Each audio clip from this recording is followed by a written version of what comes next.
जय गुरु जी। हम गुरु जी के पास 99 में हमें पूनम आंटी लेके गई थी।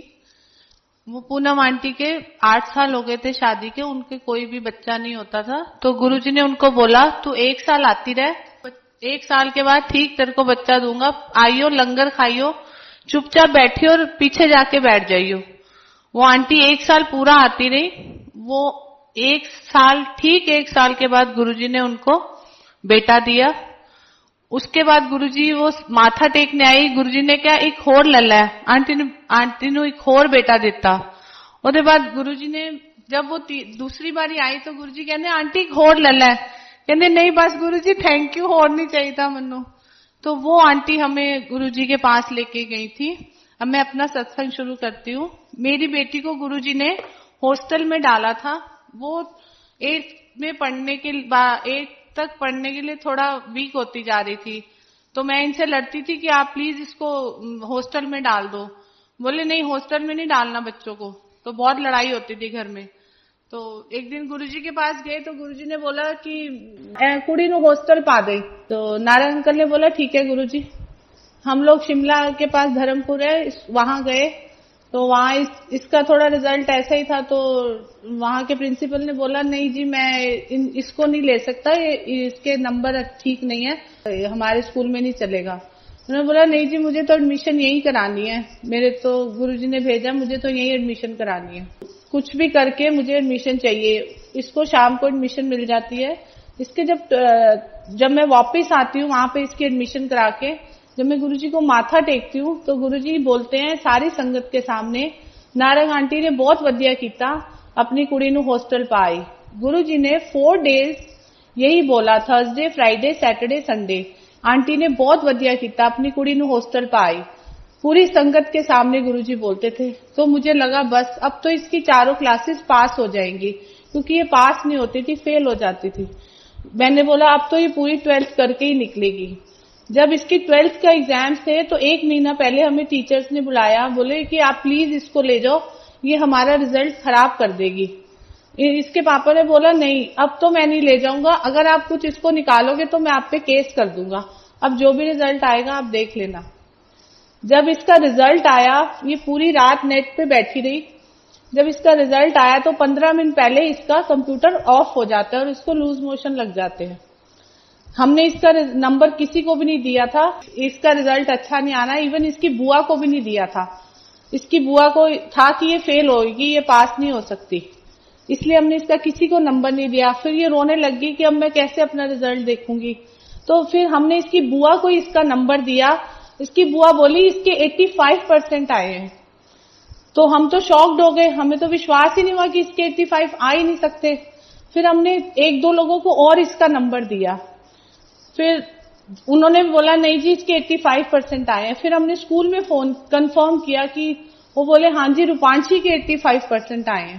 तो फिर हम स्कूल में गए, हमने लड्डू बांटे और अब इसके जो भी स्टूडेंट्स मिलते हैं, मुझे इसके फ्रेंड्स मिलते हैं, वो यही कहते हैं कि आंटी अगर रूपांशी ना होती तो हम शायद पास ही ना होते, ये गुरुजी की कृपा से हुआ, वरना पॉसिबल ही नहीं था ये 12th भी पास करती, ये उनकी कृपा है। अब मैं आपको अपने बेटे का सुनाती हूँ। मेरे होने वाला था जब इसके बाद बेटी के बाद, तो एंड में जब मैं डॉक्टर को दिखाने गई, उन्होंने बोला मॉर्निंग में कि आप डिस्कस कर रहे थे दूसरे डॉक्टर से कि इनके तो बेटी होएगी। तो मेरी वो भाभी थी कजन, उन्होंने बोला नहीं इसके तो बेटा होना चाहिए, नहीं तो इसका मुझे ऑपरेशन पहले हो चुका है, दोबारा मैं इसको ऑपरेट नहीं कर सकती। तो ऐसे वो डिस्कस कर रहे थे, मैंने सुन लिया। मैं घर आई, मैं रोने लग गई। मैं शिवजी को बहुत मानती थी, साईं बाबा को। मैंने बोला शिवजी प्लीज आप कोई चमत्कार कर दो, मुझे लड़का ही चाहिए। इन्होंने भी डांटा, मम्मी ननद ने भी डांटा कि रोने की जरूरत नहीं है, लड़की आएगी तो कोई बात नहीं। मैंने बोला नहीं फिर बोलोगे कि एक और करो, तो मैं नहीं करूंगी, मुझे बेटा ही चाहिए। मैंने शिवजी को जाके सिर्फ यही प्रेयर करी कि शिवजी आप प्लीज कोई चमत्कार कर दो, मुझे बेटा चाहिए। जब ये हुआ उस दिन डॉक्टर ने अपने माथे पे हाथ मारा, बोला अरे तू आ रहा था, मैं तो तेरे को काट पीट के परे कर देती तेरी माँ को, उसको इतनी दर्दें दी मैंने। चलो जी ये बड़ा हुआ 5 साल का। जब हम गुरुजी के पास गए, मैंने माथा टेका, मेरे बाद इसने टेका, तो गुरुजी बोले, कुड़ी सी मुंडा बनाता रोंदी सी। मैं पीछे मुड़ के देखा, मैंने कहा गुरुजी किसको बोल रहे हैं? तो गुरुजी कह रहे तन्नू कह रहे हैं, कुड़ी सी मुंडा बनाता रोंदी सी, शिवजी दो मंगदी सी। तो उसके बाद गुरुजी ने इसके लिए मुझसे बादाम मंगवाए, गाय का दूध बोला, इसको गाय के दूध में एक बादाम को ब्लेस किया और वो बोला कि वो उसको दूध में पीस के इसको सुबह रोज पिलाना। वो गाय का दूध वाला ढूंढा, फिर हमने गाय का दूध लगाया। उसके बाद देखे, कहते देखी जाई की बनूंगा। उसके बाद आज वो उसके हाथ पैर बिल्कुल लड़कियों जैसे थे और हेयर्स भी बिल्कुल ब्राउन ब्राउन लड़कियों जैसे थे बाजू पे। और जब ये बड़ा हुआ तो बिल्कुल सही पंजाब का जट लगता है। ये गुरुजी की कृपा है। इसलिए गुरुजी कहते हैं मत पूछो किसी से कि आप कब आए, कब से आए, मैं तुम्हारे साथ कब से जुड़ा हूं, तुम्हें नहीं पता। इसी वजह से गुरुजी मना करते हैं कि मेरे से पूछो मत कि तुम लोग कब आए, कहां से, किस टाइम आए। मेरी बेटी को बहुत एलर्जी हो जाती थी, स्किन एलर्जी हो जाती थी, उसकी बॉडी पे ना पूरे रैशेज हो जाते थे। तो ये बहुत चीखती थी। हम तब गुरुजी ने बच्चों को अलाउड नहीं किया हुआ था जाना। तो हमने बोला कि ठीक है एक दिन आप चले जाओ बेटा, कोई बात नहीं। बोली नहीं मम्मी वहां सब बोलेंगे चिकन पॉक्स निकला हुआ है, पेरेंट्स ने भेज दिया, अच्छा नहीं लगता, मैं नहीं जाऊंगी। मैंने बोला नहीं चले जाओ, कुछ नहीं होता, आज मैं नहीं जाऊंगी, आप चले जाओ। तो ये गई, जैसे ये गई, इसने शॉर्ट्स पहनी हुई थी, ये एम्पायर स्टेट की सीढ़ियों पे पैर रखती है और एकदम लाइट चली जाती है। ये पूरा माथा टेक के जैसे ही ऊपर बैठती है, अगेन दोबारा लाइट आ जाती है। ये वहां से आती है। इसके वो गुरुजी इसको नहलाने के लिए माला देते थे। पहले गुरुजी के चरणों में हार फूलों की माला चढ़ती थी, वो देते थे इसको। वो जैसे जैसे हम इसको नहलाते थे वैसे वैसे वो और बाहर निकलती थी और ये चीखती थी, गुरुजी मुझे बचा लो, प्लीज गुरुजी मुझे बचा लो। वो गुरुजी इसको देते रहते थे। फिर इसको एक बारी और एलर्जी हुई, इसको हमने हॉस्पिटल में एडमिट कराया, इसको वॉमिट हुआ, इसको बहुत गंदा वाला वॉमिट हुआ था, तो ये फेंट हो गई। मैंने जोशी अंकल को फोन किया, मैंने बोला जोशी अंकल मेरी बेटी की हालत बहुत खराब है, प्लीज आप गुरुजी को बोलो ना। बोले नहीं नहीं गुरुजी को कुछ बोलने की जरूरत नहीं है, आप चिंता मत करो आंटी, सब ठीक होगा। उसके बाद हम इसको वहां पे स्टीरॉइड्स देते रहे, सब कुछ होता रहा, पर इसको कोई फर्क नहीं पड़ा। फिर हम इसको घर ले आए। नेक्स्ट डे बोली मुझे गुरुजी के जाना है। मैंने बोला अच्छा आज संडे है तो हम दोनों चलते हैं, तो आज आप भी चल लो। इसके पूरे मुंह पे छाले थे, पूरी बॉडी पे छाले थे, तो ये खा पी नहीं सकती थी, स्ट्रॉ से पीती थी, ड्रिप चढ़ रहे थे इसको। इसके बाद उसको मैं वहां ले गई, संडे का दिन था, संडे को बच्चे अलाउड होते थे, तो वहां पे इसको खाना गुरुजी के बहुत मिर्ची वाला होता था, तो गुरुजी बहुत मिर्ची वाला होता था। मैंने इसको बोला बेटा मत खा, तेरे पूरे मिर्ची से मुंह जलेगा। इसने बोला मम्मी आप मुझे ठीक होने दोगे कि नहीं होने दोगे? मैंने बोला अच्छा ठीक है। आप बिलीव नहीं करेंगे, इसने संडे को लंगर खाया, नेक्स्ट डे मंडे को ये बिल्कुल सुबह ठीक थी, इसके मुंह पे कोई रैशेज नहीं था, इसकी बॉडी पे कोई रैशेज नहीं था और ये बिल्कुल परफेक्ट होके मंडे को स्कूल में चली गई थी। ये गुरुजी की कृपा है। गुरुजी कैसे करते हैं, कब करते हैं हमें नहीं पता चलता, वो कर जाते हैं बस। एक बार मैं गुरुजी की सेवा कर रही थी ऊपर रूम में उनके, तो गुरुजी ने बोला आंटी मेरे हेड की मसाज कर, तो मैं हेड की मसाज करने लगी।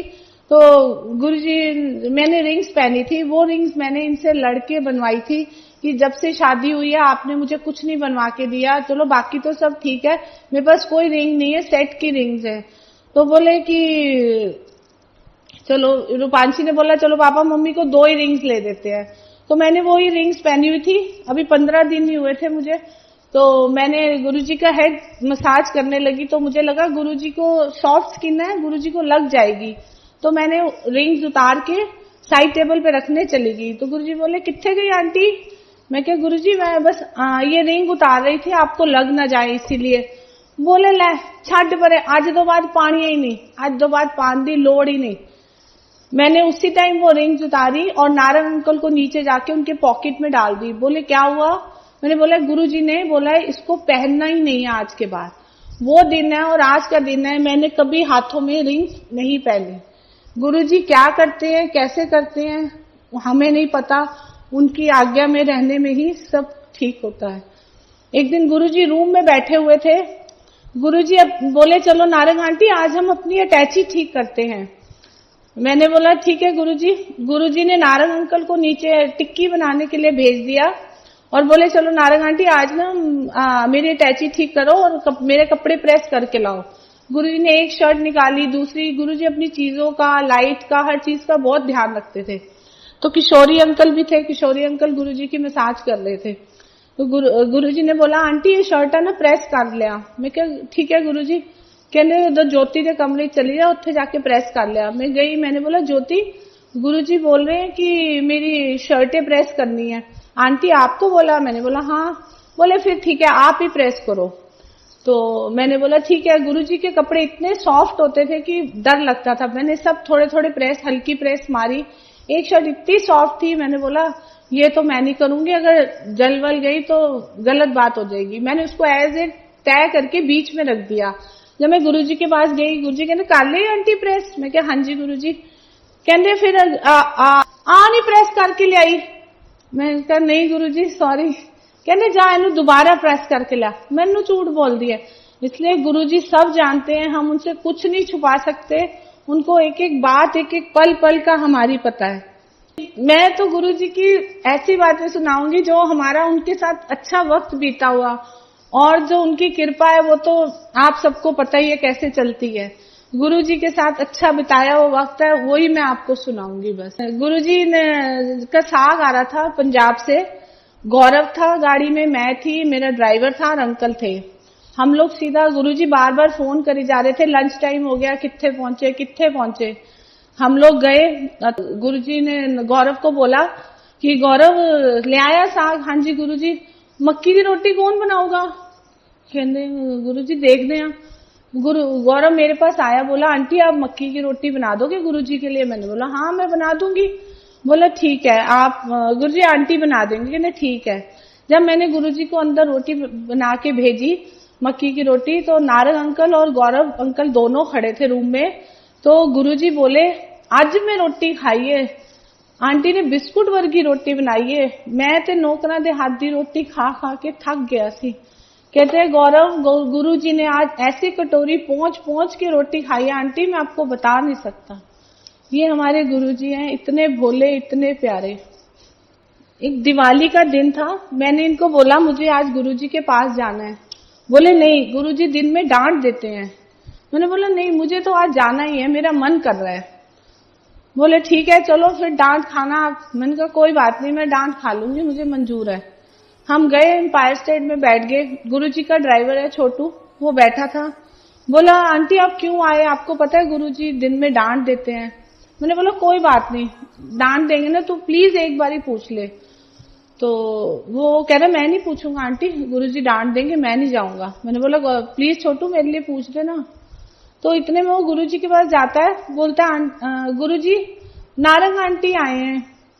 कहने ओ बुला नारंग आंटी नु, मैं उन्नू याद करता सी। मैं गई अंदर, छोटू बोला आपको गुरुजी बुला रहे हैं। मैं अंदर गई, गुरुजी बोले ओ आ नारंग आंटी मैं तन्नू याद करता सी, आज मेरी लत्ता बहुत दर्द हो रही है, आज तू मेरी सेवा कर, फिर मैं खड़ के सुनावांगा मनु नारंग आंटी ने ठीक किया। आप सोच सकते हैं कितनी बड़ी बात है जो एक गुरु ने बोली। वो मेरे लिए, गुरुजी ने मुझे बुलाया था, मैं अपनी मर्जी से नहीं गई थी। गुरुजी कहते फिर मैं सारी संगत इस खाड़ के सुनावांगा कि नारंग आंटी ने मनु ठीक किया। ये हमारे गुरुजी हैं।